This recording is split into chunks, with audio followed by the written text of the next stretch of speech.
नमस्कार भैया बहनों। बाल युवा प्राथमिक आदर्श विद्या मंदिर से मैं विनोद शर्मा आपका अभिनंदन करता हूँ। आज अपना नया अध्याय तुल्य भिन्न शुरू हो रहा है। तो सबसे पहले तुल्य भिन्न की अवधारणा, तुल्य भिन्न किसे कहते हैं। ऐसी सभी भिन्नें जो आपस में बराबर हो, यानी जो भी भिन्न दी गई हो वो आपस में बराबर हो, तुल्य भिन्न या समान भिन्न कहलाती है। जैसे आपको अगर कोई भिन्न दे रखी है तो यदि वो समान है तो वो तुल्य भिन्न कहलाती है। जैसे उदाहरण में 1/3 की 4 तुल्य भिन्न बनाइए। जैसे अपने को 1/3 की 4 तुल्य भिन्न बनानी है, पहले 1/3 बराबर, अब इसमें आपको एक सरल तरीका बता देता हूँ इसको तुल्य भिन्न बनाने का। इसमें अपन अंश को भी, ऊपर वाले अंक और नीचे वाले अंक, इनको आपस में 1 से 2 से 3 से 4 से गुणा करते हैं। तो सबसे पहले आप ऊपर वाले अंक को गुणा कर सकते हो, उसके बाद में नीचे वाले अंक को गुणा कर सकते हो।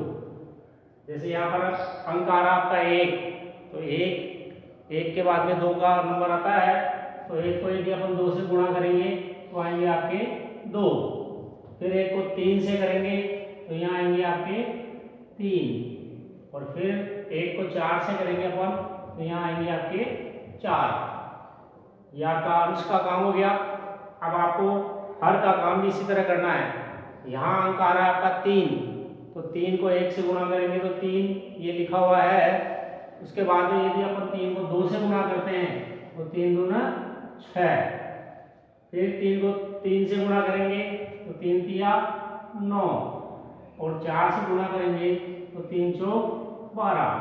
अब ये जो अपने को भिन्न प्राप्त हुई है 1/3, 2/6, 3/9, 4/12। अब ये तुल्य भिन्न, ये समान भिन्न कैसे हुई ये आप समझ लो। जैसे ये 1/3 है, आगे आपका अंक आ रहा है 2/6, तो 2/6 को यदि अपन किसी अंक से काटें तो कौन सी भिन्न प्राप्त होगी अपने को देखें। ऊपर अंक आ रहा है 2 और नीचे आ रहा है 6, यानी ये है दोनों अंक एक ही संख्या, यानी 2 से कट रही है। जैसे 2 एकम 2 और 2 तिया 6, तो आपकी जो नई भिन्न मिली आपकी वो मिली 1/3। इसी तरह आगे वाला अंक आ रहा है आपका 3/9, तो ये 3/9 आपस में 3 से कट रहे हैं। 3 एकम 3 और 3 तिया 9। इसकी भी जो अपने को नई भिन्न प्राप्त हुई वो प्राप्त हुई आपकी 1/3। इसी तरह 4/12, तो 4/12 2 से भी कट रहे हैं और 4 से भी कट रहे हैं। तो अगर आप बड़े अंक से काटते हैं तो अपने को समय कम लगेगा। तो जैसे अपन ने इसको 4 से काटा, 4 एकम 4 और 4 तिया 12, इसकी भी जो अपने को भिन्न प्राप्त हुई वो 1/3। तो इस तरह अपन कह सकते हैं कि ऐसी सभी भिन्नें जो आपस में बराबर हो। जैसे अभी अपन ने 1/3 की 4 तुल्य भिन्न बनाई थी, लेकिन ये चारों जो भिन्न बनी वो आपस में बराबर है। तो जो बराबर होती है भिन्न उसको अपन तुल्य भिन्न कहते हैं।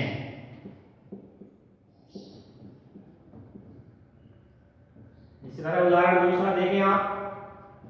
यहाँ पर आपके बॉक्स बने हुए हैं, इन बॉक्स के अपन ने टुकड़े कर दिए। जैसे पहले बॉक्स के अपन ने 2 टुकड़े किए और एक भाग को अपन ने रंग दिया।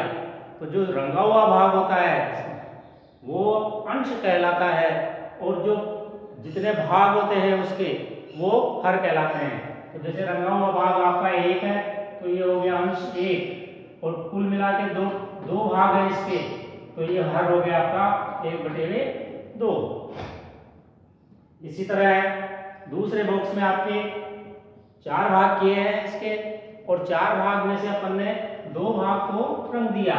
तो जो रंगा हुआ भाग अंश कहलाया, तो अंश में लिख दिया अपन ने 2, और इस बॉक्स में कुल 1 2 3 4 टुकड़े दिए इसके, तो नीचे लिख दिया अपन ने 4। इसी तरह ये जो अगले दो जो बॉक्स बने हुए हैं, इस बॉक्स के अपन ने 3 टुकड़े किए, और 3 टुकड़े में से एक टुकड़े को अपन ने रंग दिया। जो रंगा हुआ भाग है वो है 1 यानी अंश, और कुल मिला के 3 भाग है ये, तो नीचे लिख दिया अपन ने 3, तो ये बिंदु बनी जाती है 1/3। अगले बॉक्स में, इस बॉक्स के अपन ने 1 2 3 4 5 6 भाग किए, और इन 6 भाग में से अपन ने 2 भाग को रंग दिया। तो जो रंगा हुआ भाग है वो अंश कहलाया, तो ऊपर लिख दिया अपन ने 2, और कुल मिला के इसके जो अपन ने 6 भाग किए थे उसको नीचे लिख दिया अपन ने 6। अब इसमें आप देखें समानता कैसे हुई। ये है 1/2 और ये है 2/4। तो यदि अपन इसको किसी अंक से काटते हैं, समान अंक से, दोनों अंकों को, अंश और हर को समान अंक से काटते हैं, तो जो नई भिन्न प्राप्त होगी वो क्या होगी। देखो जैसे ऊपर 2 है, नीचे 4 है, तो ये 2 से कट रहे हैं, 2 एकम 2 और 2 दूना 4। तो जो नई भिन्न प्राप्त हुई वो प्राप्त हुई अपने को 1/2, यानी ये भी 1/2 थी, और ये जो 2/4 थी उसको भी अपन ने अगर जैसे अंक से काटा तो इसकी जो नई भिन्न प्राप्त हुई अपने को वो ही 1/2, यानी ये 1/2 और 2/4 दोनों समान या बराबर भिन्न है। इसी तरह यहाँ पे आगे है 1/3 और ये है 2/6। तो यदि अपन 2/6 को किसी अंक से काटते हैं तो ये ऊपर 2 और नीचे 6 है, दोनों 2 से कट रहे हैं, 2 एकम 2 और 2 तिया 6। तो जो नई भिन्न प्राप्त हुई अपने को वो ही 1/3, यानी यहाँ पर भी 1/3 है, और जो 2/6 थी जिसको अपन ने अंक से काटा समान अंक से, उसमें नई भिन्न प्राप्त हुई अपने को 1/3। तो यह का मतलब ये हुआ कि ये जो दोनों भिन्न हैं वो समान या बराबर है। ये कह रहा है क्या रंगा गया हिस्सा बराबर है, तो अपन कह सकते हैं कि 1/2 और 2/4 व 1/3 और 2/6 समान या तुल्य भिन्न है। तो इस तरह अपने तुल्य भिन्न की अपने आज अवधारणा और 2 उदाहरण देखे। कल अपन प्रश्नावली के प्रश्न शुरू करेंगे। धन्यवाद।